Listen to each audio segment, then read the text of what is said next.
What a great day to talk about something that is a survival game. You probably watched a TV show called Lost when you were younger, or if you're a little bit younger than the guys who were watching The Lost, you just listen this part. Because I think all the people who watched the TV show who was always really surprised how the plot twists were going and everything in the series, you might thought from time to time that would be interesting to be alone on such island. Or you didn't, but anyway, today's guest is something that's very close to that. And while you're googling what is Lost and what kind of TV show was that, I'm going to show you the game called Stranded Deep. And oh, believe me, it's a very cool experience. But before we dive really deep into that, well, sounds funny, right? I would like to ask you if you're not subscribed to our channel to do that. If you're already subscribed, press if you have the notification bell, and let's go. Stranding Deep begins with the players sitting on a plane, minding their own businesses, thinking about how cool the life is, how it's amazing when you're flying literally in the middle of the sky, sitting on a chair, minding your own business, and then all of a sudden, plane crashes.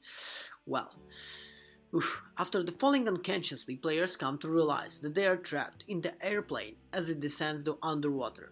This is the very first challenge of the Stranded Deep, to swim through the carcass of the sinking plane and discover a way through the surface. Stranded Deep wastes literally no time trusting the player the dynamic, its procedures generated world, consisting of network islands in the Pacific Ocean. Emerging from the wreckage of the sea flames, the plane is knocked out from an explosion and wakes near inflatable raft drifting off the cast in the island, with nothing and a handful rotation with the compass beginning their ultimate survival test.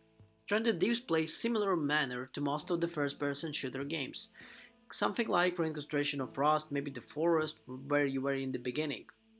This is necessarily a bad and rewarding crafting and collecting food, but Stranded Deep doesn't have as many in-depth systems as its predecessors. Stranded Deep makes it more by allowing the quality, transaction and exploration. Before the game begins, the player is able to choose whether it's surveyor male or female, so basically you have the custom character. Whether the sharks or the shakes act naturally and are the passive or the classic attacks are going on. In any case, you even really disable them entirely. Paramount is an option of that can be toggled or toggled off. For the unfamiliar with the term, this is when the player dies, the game over needs to be restarted from the scratch.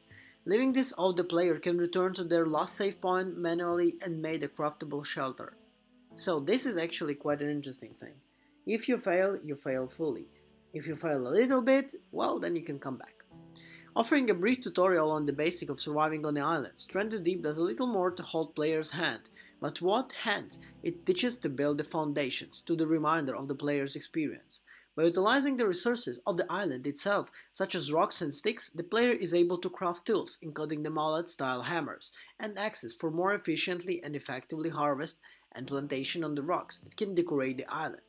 By using a crafted axe or knife to cut down trees, the player can further cut the trunk to down sticks that can be used for the campfires, buildings, some kind of huts, additional tools, whatever.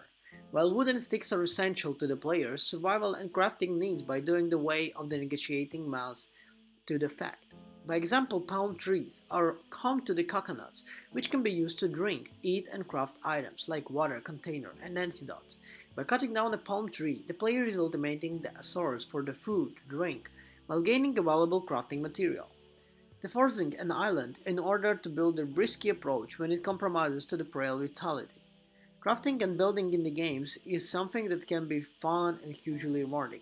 I admit setting up a shelter and campfire on my first night of Stranded Deep Procedural Island was pretty satisfying. Beyond that, too, it's a horror. There is few bags that make Stranded Deep slightly frustrating at times. Since the players have limited inventory space, they are able to craft new objects with resources that are on the ground around them, as well as mechanics that are difficult to use if the game fails to correctly register what items are available. Another issue can be found with the game's pigs and the other large animals. Players also bring them down with a half of access, but this is something that actually can be fixed. And believe me, it will 100% will be fixed. The game has been for that would be a really challenging. To sum it up, Stranded Deep is really fun to play, but it grows stale as the time progresses. Almost all the islands and shipwares are similar, and it struggles not having a lot of quality of life mechanics that would make surviving more enjoyable. For example, if you need the player to craft several items at the same time, you cannot do it. You would just literally waste time. It's an interesting experience, fun game for people who love this genre, and obviously a lot of things might come in the future. But for now, I think the great mark for the game would be something like 7 maybe. 7.5. That would be a great mark for the game. Thank you everyone for watching the review of the Stranded Deep on our channel. Please click the like. Drop in the comments what you think about Stranded Deep, which next game you wanna see on our channel, and I'll see you in the next one. Ciao.